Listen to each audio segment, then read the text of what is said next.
செம்மையா வாழ்ந்தாண்டான்ற மாதிரி வாழணும். அவ்வளவுதான். அதுக்கு தேவைன்னா எதையும் செய்யலாம், எவனையும் கொள்ளலாம்.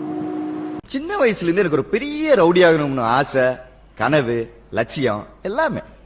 ஒரு உயிரை எடுத்துட்டு தான் உள்ள வரோம், உயிரை விட்டா தான் வெளியே போக முடியும். தான் எங்க தொழில். நம்மள பார்த்து பல்ல காட்டினா மட்டும் ஏத்துக்கவே முடியாது.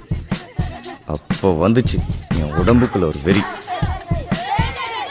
நான் செஞ்ச முதல் சம்பவம், ஆனா சிறப்பான தரமான சம்பவம். எல்லாத்துலயும் அவசரம். முழுசா முளைக்கிறதுக்குள்ள பெருசா முளைச்சிடணும். சேகருக்குல்ல சௌந்தரு சௌந்தரு உனக்கு தான்.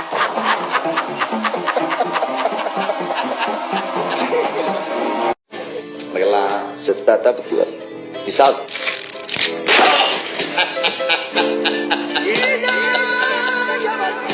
மதுரையில 190 கடையில பரோட்டாவும் மட்டன் சுக்காவும் தரமா இருக்கும். ஏன் சாவும் கையாலையா? அவன் பத்திரிகைக்காரன் உண்மை எழுத்தணும். அது ரொம்ப டேஞ்சர். நீ படம் தானே எடுக்க போற, தளபதி நாயகன் அந்த மாதிரி. கஷ்டப்படுற ஜீவனை சாவடிச்சா அது கருணை கொலை.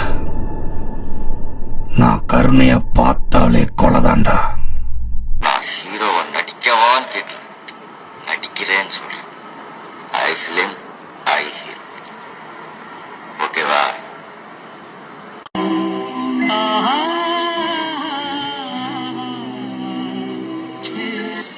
ஏய் லவ்டா, லவ்வோட இப்படித்தான் ஒரு பொண்ண பாப்பியா? கங்க்ராச்சுலேஷன்ஸ்.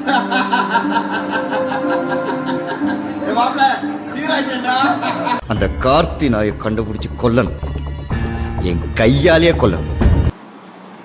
நல்லா கேட்டுக்க, இன்னும் 1 மணி நேரத்துல உனக்கு சாவு என் கையால. போடா,